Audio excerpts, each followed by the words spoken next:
নাকে কানে হাতের মনে মনে যে সুচ ফোটানো হচ্ছে এইরকম ঠান্ডা।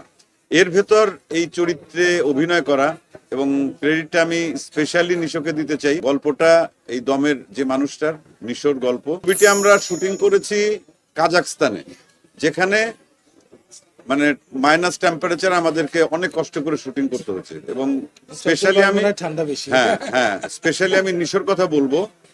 ও কিভাবে এটা পারলো ওই ওয়েদারের মধ্যে এইভাবে শুট করতে, এটা একটা আশ্চর্যের বিষয়। এবং এত কষ্ট করেছে, আমার মনে হয় যে আমরা শিল্পী হিসাবে কখনো কোনো সিনেমাতে অথবা নাটকে বা ওয়েব সিরিজে শুটিং করতে গিয়ে শারীরিক এতটা কষ্ট আমরা কখনো করি। তো সেই কষ্টটাই দমে করতে হয়েছে আমাদের ওয়েদারের কারণে। অন্য একটা ভিন দেশে, সেই পাহাড়, বরফ ঢাকা পাহাড়, অতিরিক্ত ঠান্ডা, যেখানে সাধারণ মানুষেরই 8টা-10টা লেয়ারের পোশাক পরে থাকতে হয়।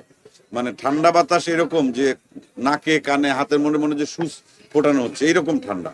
এর ভেতর এই চরিত্রে অভিনয় করা, এবং ক্রেডিটটা আমি স্পেশালি নিশোকে দিতে চাই। এবং ওর এই কষ্টটার কিছু সফলতা তো পাবে, এটা তো একদমই স্ক্রিনে দেখা যাচ্ছে। এবং দর্শকরা যে উন্মাদনা দেখাচ্ছে দমকে নিয়ে, তার পেছনে কিন্তু কারণ এটাই যে একটা মানুষ কতটা কষ্ট করতে পারে। এক হচ্ছে প্রেরণার গল্প, সেই সঙ্গে ওর যে অভিনয় করার জন্য, এই চরিত্রে অভিনয় করার জন্য ওর যে কষ্টটা করেছে, সেটাও স্ক্রিনে দর্শক দেখতে পাচ্ছে, ইমোশনাল হচ্ছে। আর আমি একটু মজার একটা চরিত্রে অভিনয় করেছি, হয়তো একটু মেন্টাল রিলিফ দেওয়ার জন্য। আমার হয়তো উপস্থিতির পর থেকে দর্শক একটু হয়তো বা এক ধরনের কষ্টের জায়গা থেকে সরে এসে আবার একটু হাসি মুখে কিছু কিছু কনভারসেশন দেখবে, কিছু দৃশ্য দেখবে। কিন্তু অলসো যদি আমি বলি, গল্পটা এই দমের যে মানুষটার, নিশোর গল্প। কিশোর অভিনয়ের জন্য যদি বলি বা ওর প্রস্তুতি বলি অথবা ও যেটা করেছে, এটা আউটস্ট্যান্ডিং। এবং আমি দর্শকদেরকে অনুরোধ করবো, আপনারা সিনেমা হলে এসে এই দম দেখুন।